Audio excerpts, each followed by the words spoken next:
Hi, and welcome to Circular at Oslo Innovation Week. My name is Camilla Brox, and I work for the Norwegian Center of Circular Economy, one of the co-hosts of this event. Today we have with us attendees from Australia, New Zealand, Vietnam, Thailand, Pakistan, India, Ecuador, Peru, Brazil, and Chile, not to mention Europe and the Nordics.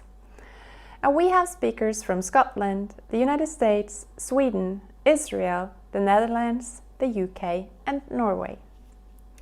We are very excited not only because of the turnouts of the attendees, but also because of the enthusiasm of everyone who has come together today to present. Rarely have we seen so many passionate people across sectors and stakeholder levels interested in collaborating. As you have seen, we are using the Hopin platform. Our reason for doing so was not only to create a webinar where you are solely a viewer, but an event where you are an active participant. Given the new world we are living in, we are trying something new. Our main tracks have been pre-recorded so that our presenters can be active in the chat and connect with you in new ways. We have 3 main tracks and believe that the turnout is largely due to the topics that we have chosen: cities and regions, societal impact, and the power of networks. Each of these topics could fill an entire event of their own, and we see this just as the beginning of an opportunity to start the conversation. So in Cities and Regions track, you will hear about how Nordic values are driven decision-making by incorporating the Sustainable Development Goals within the planetary boundaries, how regions are connecting rural and urban solutions, and the role of cities and regions as facilitators, enablers, promoters of the circular economy. The Societal Impact track covers a range of topics from local value creation, community resilience, social entrepreneurship, and social innovation, both in theory and in practice. And then we have the power of networks.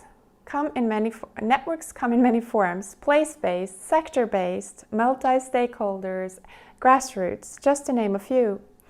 In Norway, networks and clusters are leading the way in the circular economy, and today they are coming together to find new ways of collaborating across networks. It is now my pleasure to introduce Cynthia Reynolds. She is an RSA Fellow, the founder of Locals.global, a United Nations partnership, and a mentor for sustainable business entrepreneurs.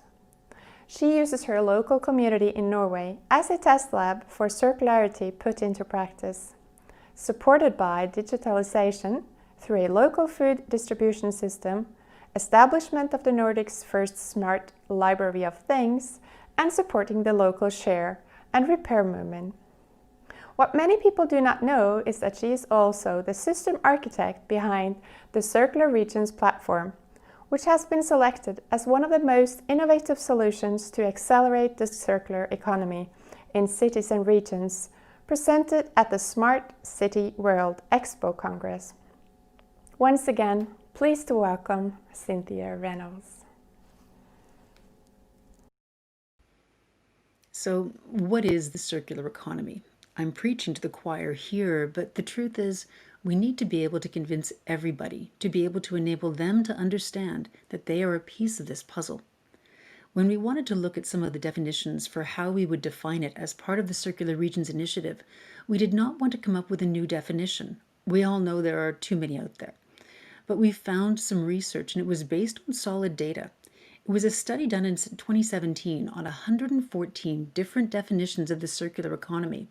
The fact that there were that many of them then, well, I can't imagine how many there are now. But they broke it down based on some simple core elements and resulted in this. The circular economy is defined as an economic system based on business models that replace the end-of-life concept throughout the production, distribution, and consumption phases. It operates at every level of our economy, at the micro level, with you and I as consumers, with the products that we use and the companies that we support and work for. It works at the meso level with eco-industrial parks, networks, and clusters, and at the macro level with cities, regions, and nations developing policy and legislation. But the goal, The goal is about sustainable development, and that implies not only environmental quality and economic prosperity, but also social equity. And this is a piece of the puzzle that's often missing when people discuss the circular economy. It's about all of these aspects for the benefit of current and future generations. We need to have a holistic view of the circular economy. Otherwise, we're going to end up in a conceptual deadlock, continuing to talk about waste management and other issues that are deflecting from our coming together to say, how can we work on this together? I often note that when discussing the circular economy or asking people to conceptualize it, it's like asking a group of blind people to conceptualize an elephant.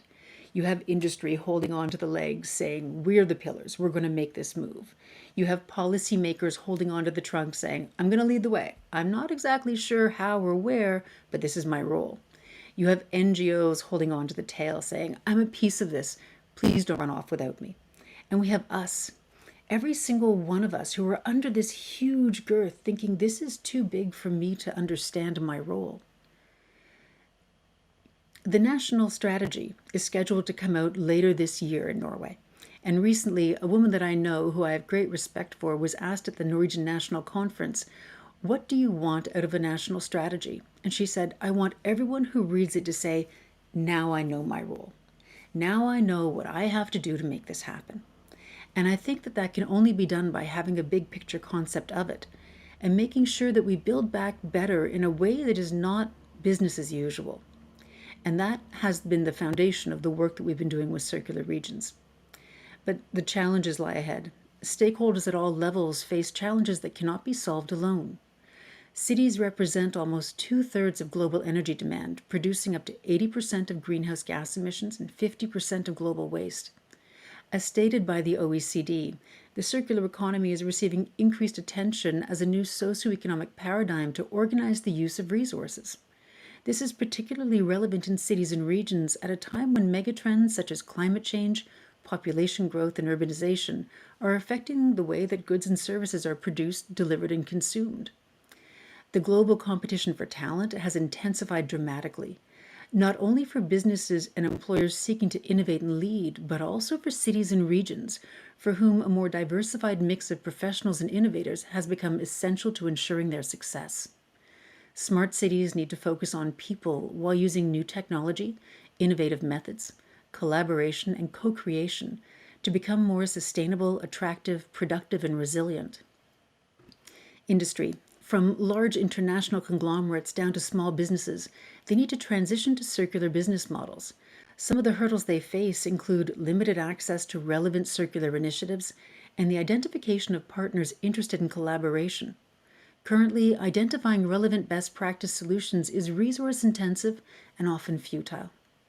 Companies are seeking cross-sector collaboration to identify new value chains and alternative revenue streams, and they require matchmaking.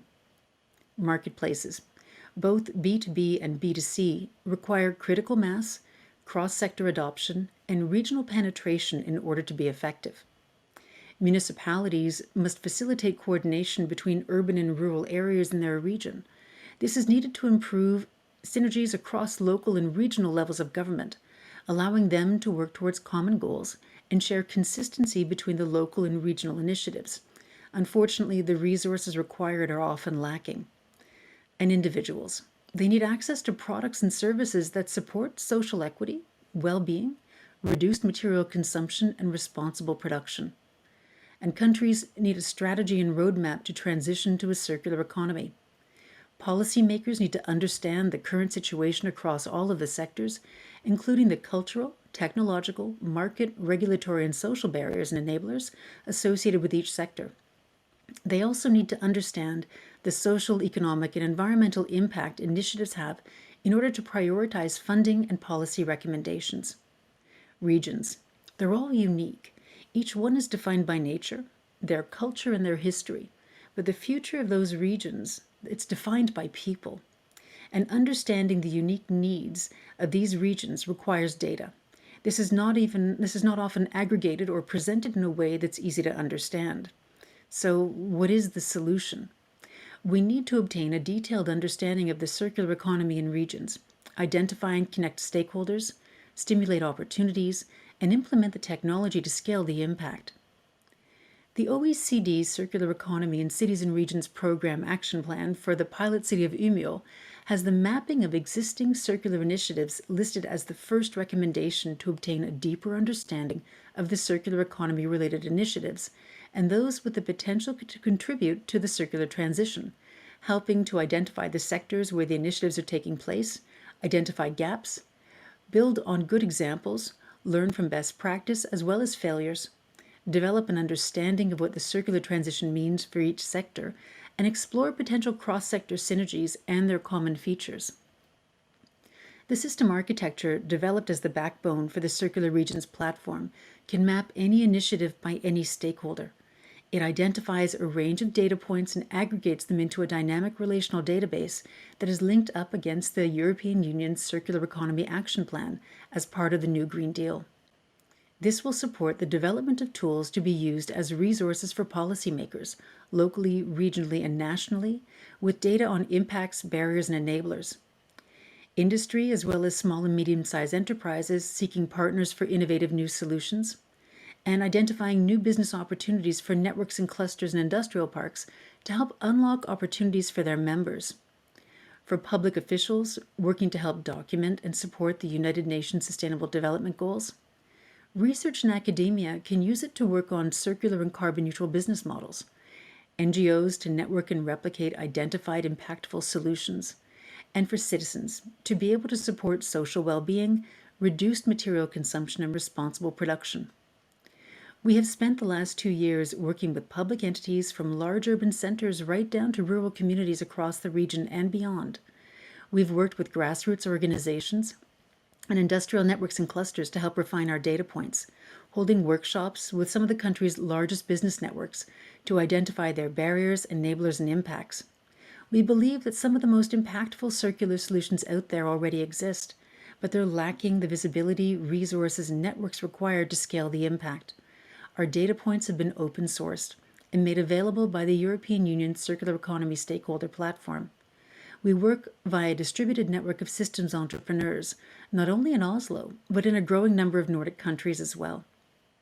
And now, without further ado, I can say it's time to break into the different tracks. So if you're interested in cities and regions, stay right here. If you're looking for societal impact or the power of networks, take a look at the sessions area. They're starting right now. After that, there will be a short break where we'll break into more interactive sessions, such as networking the networks and an open conversation on cities and regions, as well as one on radical innovation with Sarah Prosser. Then another break, and you'll be able to hear about the circular future of the creative arts sector, social innovation with multi-stakeholder partnerships, and a very much needed conversation on preventing changemaker burnout. Enjoy.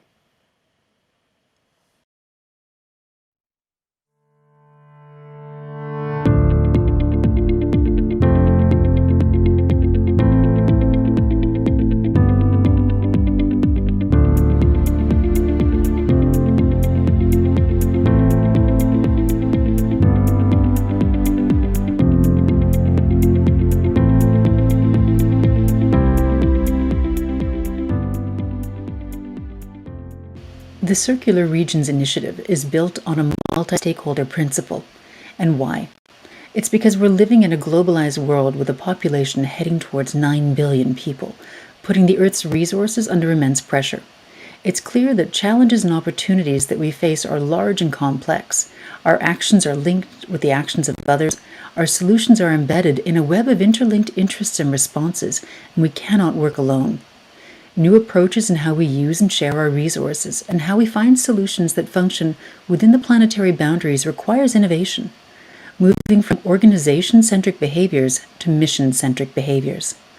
Creating a better world takes partnership and collaboration. Increasingly, government, industry, civil society, and science recognize the need to work together to tackle the challenges of the modern world and bring about change for the common good. Many of the issues we confront and the opportunities that we would like to explore are embedded in a network of changing social, economic, political, and environmental factors. And many different groups may be concerned with the same issues, but from a different perspective and with different interests. In a world of interconnected economies, bringing about change depends on dialogue and alignment across different sectors in society. We need to foster relationships across these groups and help them collaborate. Although no one group can bring about change on its own, the power of one group can be enough to block the actions of others. To avoid this, we need to develop shared perspectives, new understanding, and collective commitment for action, even between groups who may at first seem to have diverging interests. The circular economy can only be achieved by working together. So who better to look to than the OECD? To look at territorial and regional concepts, multi-stakeholder connections for better policies for better lives. So welcome, Oriana Romano. Good morning. My name is Oriana Romano and I lead the OECD program on the circular economy in cities and regions. I'm very happy to be here today to contribute to the Circular Oslo Innovation Week 2020. Thank you very much for this opportunity. The program works hand in hand with local, regional and national government, as well as a wide range of stakeholders to support them in their transition from a linear to a circular economy. Today I will focus on three main messages from our forthcoming report on the circular economy in cities and regions that will be available at the end of October. This report is based on a survey that the OECD carried out across 51 cities and regions all around the world, but also from the result of the policy dialogues, which are in-depth case studies that we carried out across several cities in Europe, including Umeå in Sweden. The first message is that cities are causes of problems, but also part of the solution. The fact that we focus on cities today and we look at the opportunities and the obstacles of the circular economy in cities stem from the fact that cities are, first of all, great consumers of natural resources and causes of pollution. Cities represent almost 2/3 of global energy demand. They produce up to 80% of greenhouse gases emissions. They produce 50% of global waste, and the projections show that globally by 2050, the levels of municipal solid waste will double. A total of 80% of food is consumed in cities, and projections show that this is likely to raise by 2050, when 55% of the global population will be living in cities. But cities, however, are also part of the solution. Between 2000 and 2016, subnational governments in 30 OECD countries were responsible on average for 55% of environmental and climate-related spending. This means that for cities and regions, the circular economy represents an opportunity to rethink production and consumption model, services, and also infrastructure in order to avoid linear lock-in. The second message from this report and from the studies that we have carried out so far is that the circular economy is facing a validity challenge period. The circular economy is not a new concept and is not an end per se. There are several cities that are advancing through setting long-term strategies and goals, long-term visions. However, the majority of the cities that we surveyed in the OECD report are cities that we can define newcomers, meaning that they are starting now to look at the possibilities that the circular economy is presenting. As a result of the analysis of various strategies, it emerges that governments at various levels utilize several instruments.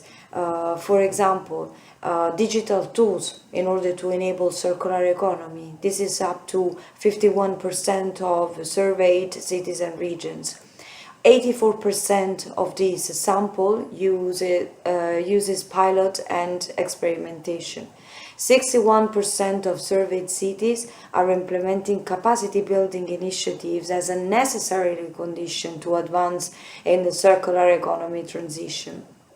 Cities and regions, for example, are targeting capacity building activities inside their own administration, for example through public procurement, and towards the different stakeholders from entrepreneurs, SMEs, startups at different levels. Half of the city and regions surveyed are incorporating circular economy criteria in public procurement, so in purchasing decision. And there is an equal share of cities that are using and are planning to use and dedicate budget to the circular economy initiatives. But moving towards this agenda, which is very ambitious and which requires obviously moving from fossil fuels to renewable energy, from landfill to reuse, remanufacturing and recycling to clean mobility, just to name a few, implies changes in the future of jobs, skills, social, economic and business models. So this transition is a transition that just should be a just transition by taking into account people's social well-being, quality of life and equity. And this is one of the major drivers for cities. So beyond the environmental narrative, which is central within the circular economy narrative, the economic system and the social consequences of embracing this transition from a linear to a circular economy are very important and key for the cities to take concrete actions. The third message is that beyond technical solutions, governance is key to make this transition happen. Major obstacles for cities and regions transitioning towards a circular economy are not of technical nature, but of economic and governance natures. Technical solutions exist and are well known. However, to put them in practice, the legal framework should be updated, financial resources should be adequate, data and information should be shared. So there are several obstacles that are making cities and regions in a position that they will look at action to overcome these obstacles. We identified 5 types of major gaps. The first one are financial gaps. Cities and regions government face constraints in terms of insufficient financial resources for 73% of surveyed cities and regions, but also lack of critical skills for business and investment, 59% of cities and regions that have been surveyed. Another important gap concerned the regulatory gaps. For 73% of cities and regions, the regulatory framework is still not adequate for the transition to happen. There are policy gaps, in particular for 76% of cities, there is a lack of holistic vision. The circular economy is very much a systemic and requires coordination across policies and also levels of government and within governmental department. And still, lots of governments are still working towards this aim. Then there is an awareness gap. Cities and regions pointed out that cultural barriers represent an obstacle for 67% of surveyed cities and regions. And then there is a capacity gap. Lack of human resources represent an important obstacle. So what cities and regions can do? At the OECD, within this study on the circular economy in cities and regions, we identified 3 main roles and actions that cities and regions can take. First of all, cities and regions can promote the circular economy transition. They can act as a role model, providing clear information and establishing goals and targets, in particular through defining who does what and leading by example, developing circular economy strategies, roadmap, long-term visions, programs, promoting the circular economy culture and enhancing trust, which is very important to make sure that the responsibility is shared across several stakeholders. Cities and regions can also be facilitators, So they can facilitate connection across several levels of several levels of government and stakeholders. They can facilitate dialogue, provide soft infrastructure for new circular businesses, in particular through fostering system thinking, facilitating collaboration across public, non-for-profit actors and businesses, and adopting a functional approach also across urban and rural areas. Third, cities and regions can be enablers of this transition. They can contribute to create the enabling condition for the transition to a circular economy to happen. They can identify regulatory barriers. They can foster the transition to strong regulation.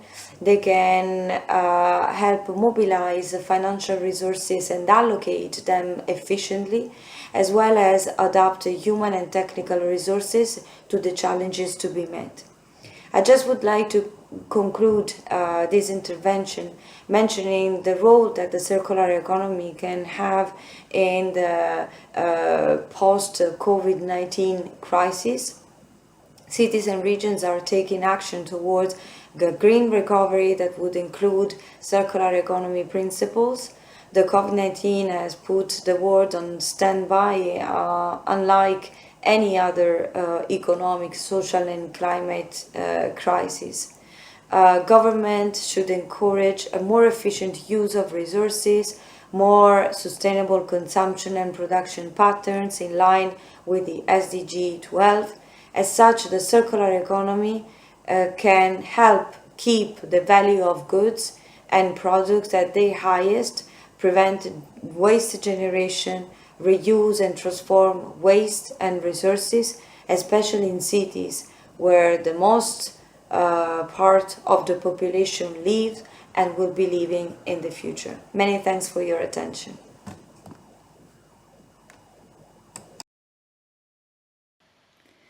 I was fortunate to have been able to participate in the policy session with Oriana in Umeå in Sweden.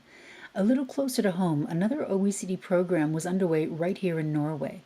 The Viken region, newly formed in 2020, surrounds the city of Oslo.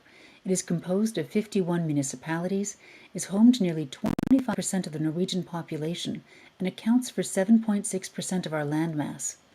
Viken is in the process of developing their regional planning strategy, and in doing so participated in the OECD program, a territorial approach to the Sustainable Development Goals. I have been fortunate to have had many discussions with some of those who have been involved with the process, and it is clear that the two programs are connected. I welcome Øyvind Solheim from the Viken Regional County Council to share with you some insight on how this region is working toward the Sustainable Development Goals within the planetary boundaries.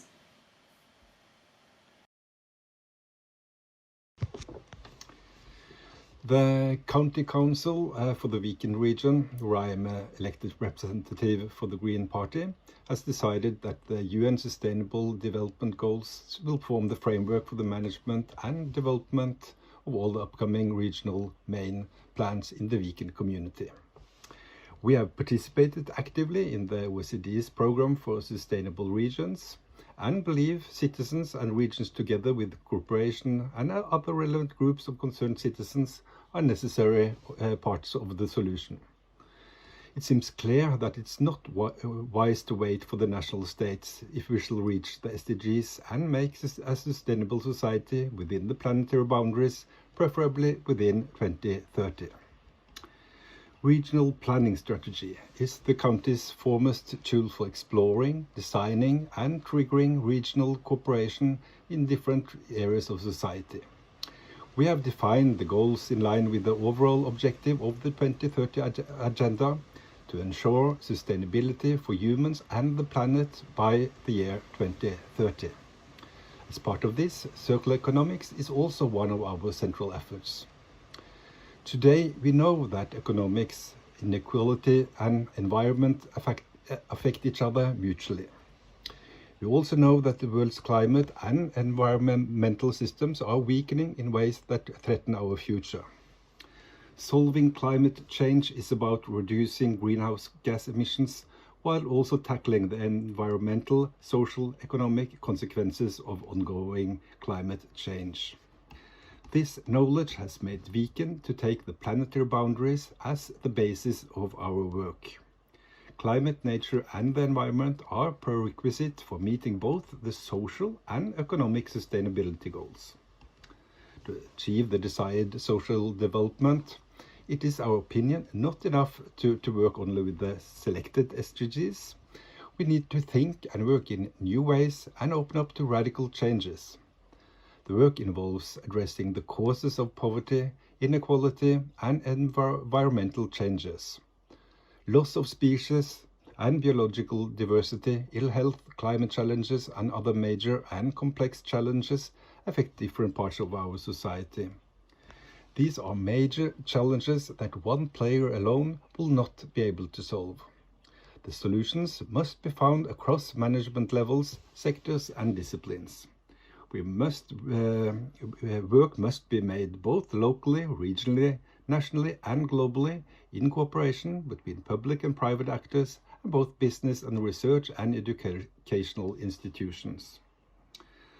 The UN report The Future is Now describes how we can work on the SDGs in an effective and holistic way and defines 6 interdisciplinary areas of effort to achieve the goals of the 2030 Agenda. Viken has chosen to follow these recommendations. We want to see development in Viken from a generational perspective. It is about facilitating a development that takes care of the needs of people living today without destroying the opportunities of future generations. We must be aware that today's actions will have consequences for the society in which our children and grandchildren will live their lives, both inside and outside Viken's borders. We plan to ensure that the consideration of nature and the planetary boundaries will be fundamental to all social development in Viken. A key area of effort in our upcoming regional plans is green and fair business. As part of this, Viken will show the way in development of the circular economy. Circular economics is much more than waste management and recycling. It is also products being produced so they last longer and are more easily repairable. It can be systems for sharing and renting vehicles, equipment and stuff we're not using daily and which much of the time is left unused.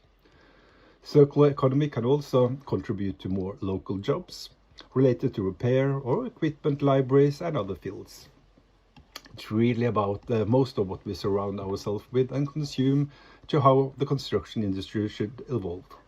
It's really a wide spectrum. The effort in Viken for a greener and more fair economic system requires us to take into account the actual social, climate and environmental cost of production and economic activity. Social sustainability and a fair economic system are also about fair and equal opportunities for education and competence. In Viken, we therefore strive to ensure that green restructuring, circular economy, innovation and entrepreneurship will be driving forces for sustainable development. The green shift and restructuring into a circular economy requires the ability and willingness to work with innovation and restructuring of the Viken community. All parts of the business sector will need technology and service development and innovation. But social innovation are also important and should go hand in hand with technological innovation.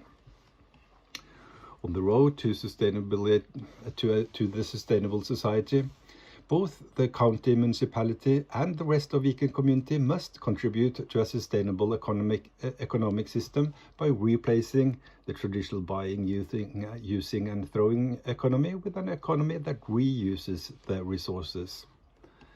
In the proposal for the regional plan for commerce, industry, innovation and competence, we state that Viken will become a pioneer for circular economy, at least within the coming 10 years.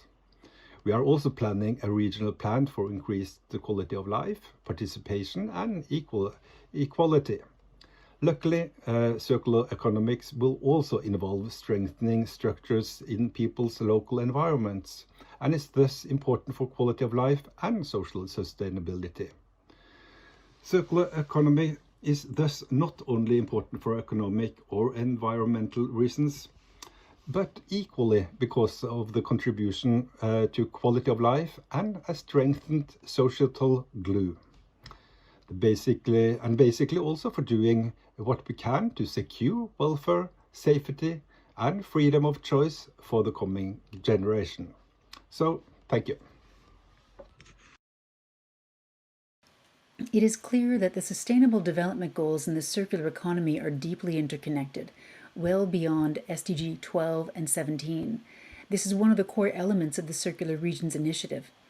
If we are aiming for a well-being economy, social equity plays a key part, and Nordic Values are leading the way. Please welcome Liv Öberg of Umeå, Sweden, to share insight on the next steps following the OECD recommendations. But first, a little fact. Umeå has had a gender equality policy since 1989. Could this be one of the factors that has propelled them to be one of the front runners? Stay tuned.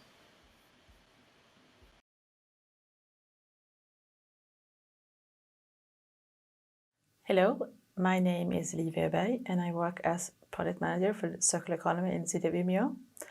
I am hired to lead, develop and coordinate the work for circular economy in Umeå. I would like to start with showing you this picture. It's from the 1960s, a beautiful winter day, except for all those chimneys with smoke coming out of the chimneys. Most houses had an oil pan and we kept warm by cooking the oil. Same angle, different view.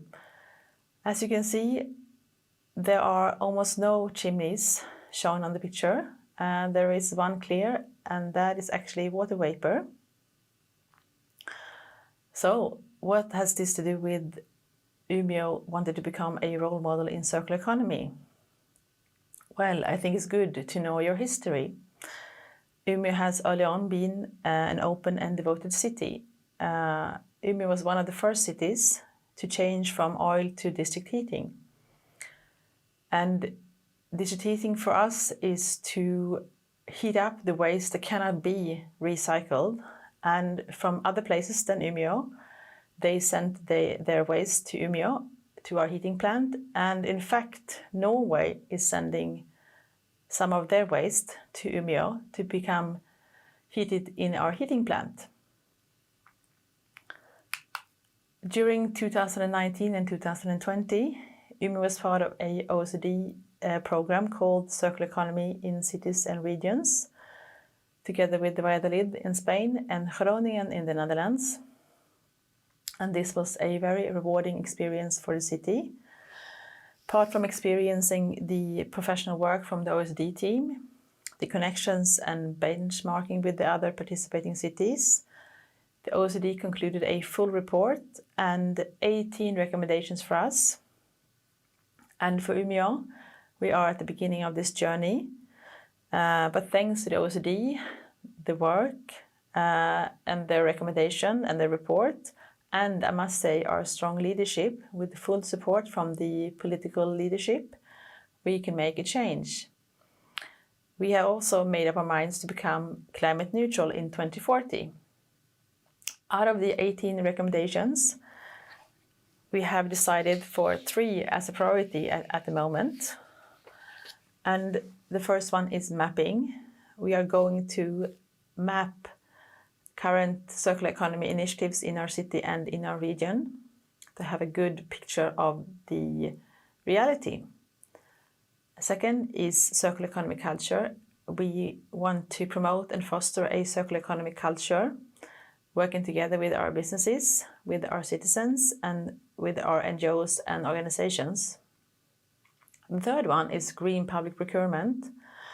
And here we've started work together with our procurement unit in our city, finding ways to become more circular in our procurement. And as you know, when it comes to procurement, you have to follow the rules, and therefore I cannot say anything more about that point. And for almost a year ago, we managed to gather 60 people from different actors, all coming together at the OECD policy seminar, where OECD presented the drafted report. And together we worked in workshops about the future for circular economy in Umeå. And one thing is clear is that circular economy cannot be separated from other issues related to sustainability. The measures we decide on must be based on the people who will be affected by them. And social sustainability is a basis for us to be able to make a change and the conversion to the extent and the speed that is requested and required. And the understanding of gender equality is also key and the basis for our discussions. And I will give you one example now. We need to have our population use the buses more than their cars in order to lower our CO2 emissions and reach our environmental goals. So, what do you think gives the most effect? To change all of our buses into electric buses, or to have the men use the buses as much as the women? Huh? What is the correct answer? That is to have the men use the buses to the same extent as the women.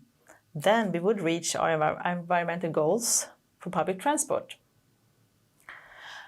This is very important to understand how to make a change and how to change people's motivations and to change the city's possibilities to become circular and become climate neutral. We know this because gender is always an indicator when we do our measurements, calculations and planning.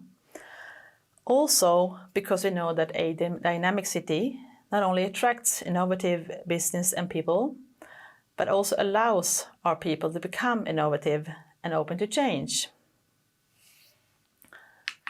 And as a matter of fact, our region, the Upper Norrland, is ranked highest in the social product index. So of all the regions in the EU, my region has the highest score. We trust each other's and we like each other's. And working together is the way we work. Businesses, civil society and universities and the municipality. We believe that the strength is our people, girls, boys, women and men. And the circular transition and the city's work to work Agenda 2030 goals is for us about planning for and building a city where women and men wants to live and work. Because we know that work is not the primary reason for people to move to a place or stay in a place. Other values have an impact. At the same time, companies and businesses, their biggest challenges is to find the right competence and qualifications in their staff. Therefore, Umeå's investment in circular economy and social sustainability is very much an investment in the people and the businesses we both have and want to attract. That is all I had, and if you are interested in working together with us, just send me an email. Thank you so much again for having me. This is very interesting, and hope to listen to more interesting talks and discussions. Bye-bye.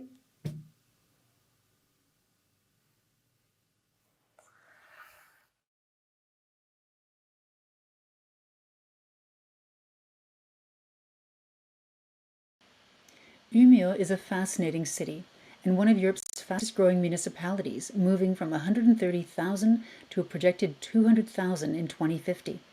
They also share many similar aspects with a municipality right here in the Oslo region, Nesodden. Both Umeå and Nesodden are known as the cultural municipalities of their countries.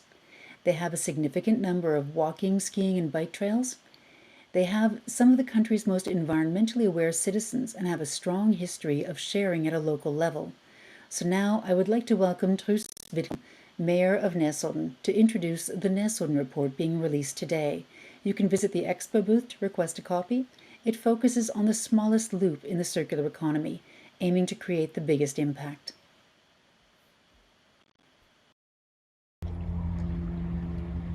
Nesodden kommune is future-oriented and identified the smart municipality, smart city concept already in our municipal plan, Nesodden 2018 to 2042. The Norwegian roadmap for smart communities creates the perfect platform for the circular economy, with its focus on creating more sustainable, attractive, productive, and resilient societies. These principles include placing people in the center, prioritizing climate and environment, considering the big picture, promoting inclusion and co-creation, focus on the next generation business, developing commodities and embracing change, sharing and using open data, and lastly, acting local, thinking global. Research show us that our production and consumptions of things has the largest single environmental impact.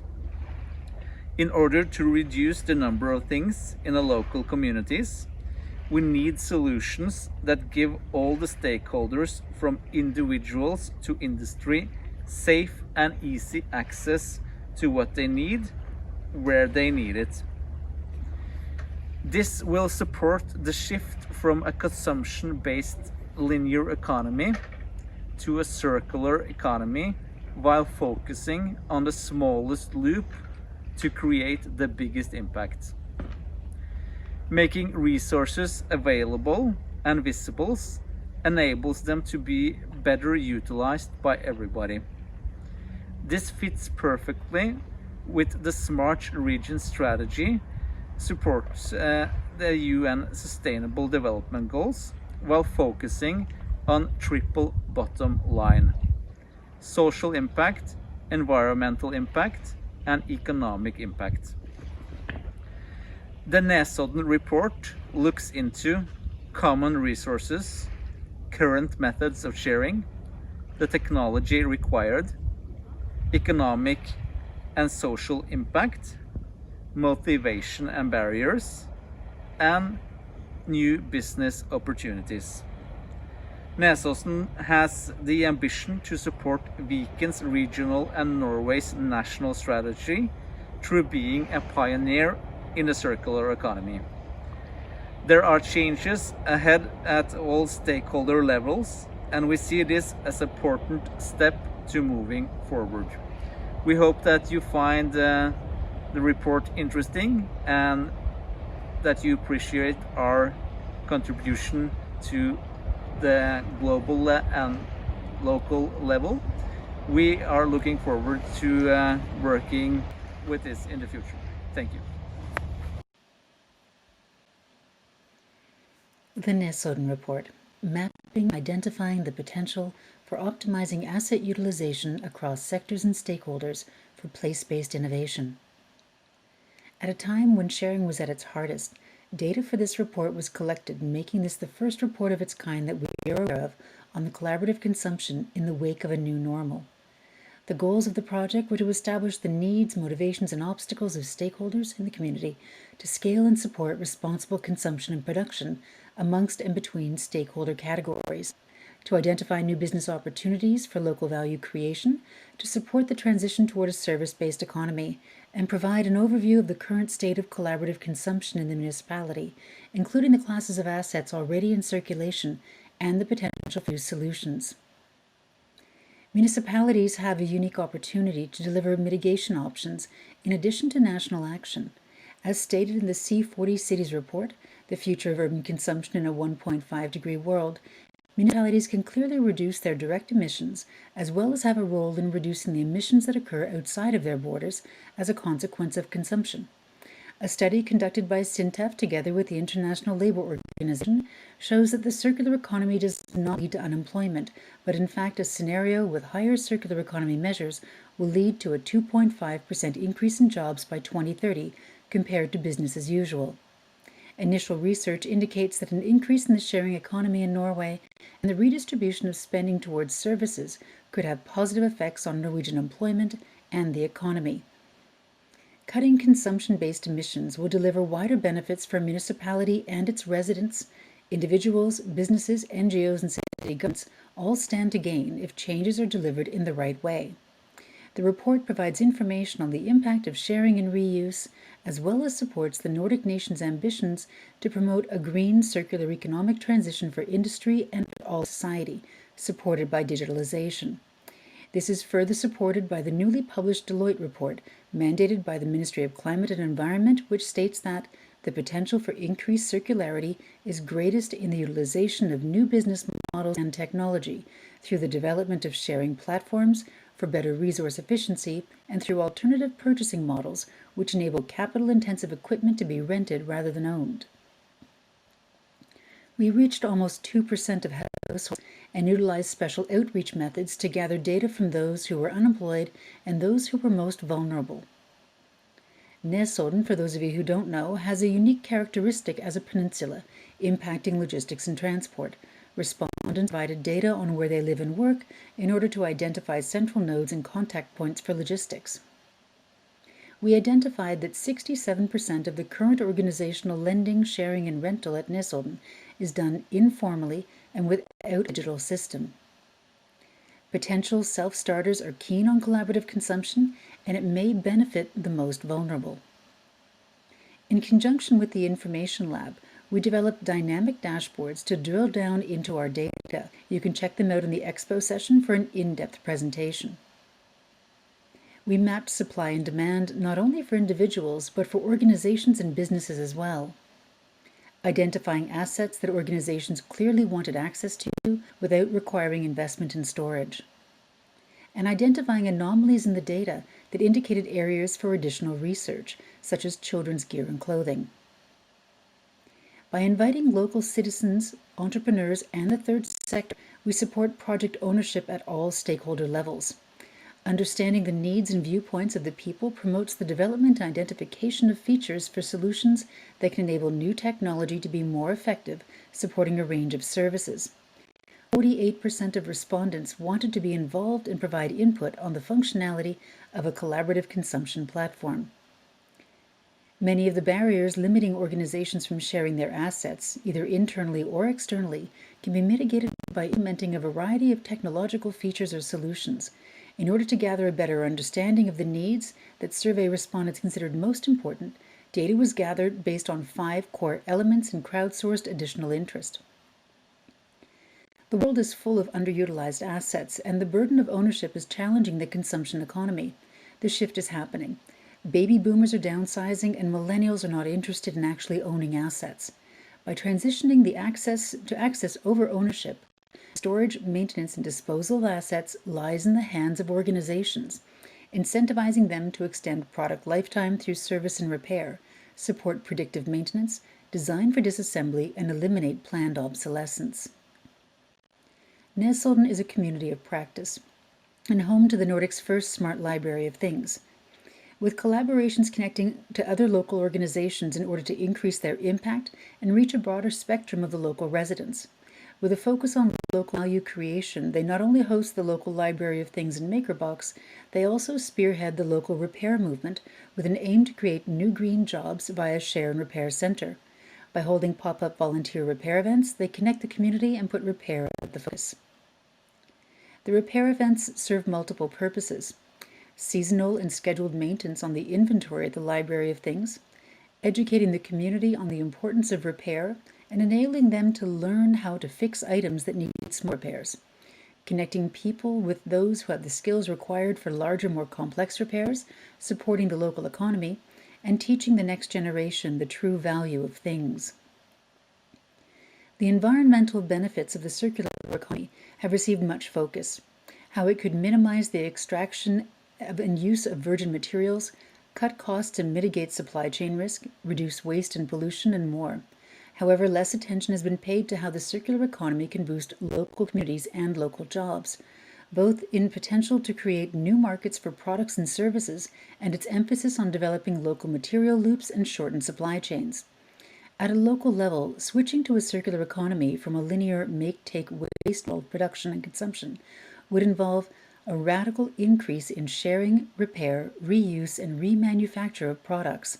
It would also increase the emphasis of private and public sector organizations on locally sourced materials. A shift in focus could support distributed job creation currently outsourced to lower-cost markets.